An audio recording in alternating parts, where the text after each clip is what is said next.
Ang damot nila. Saraduin ko sila. May plano ko. Lalagyan ko ng scotch tape yung mga nila.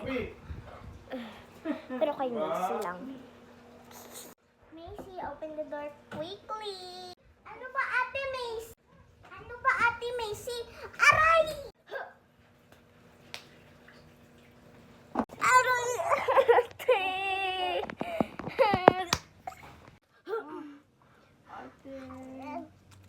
Hala guys, tulungan niyo si Macy!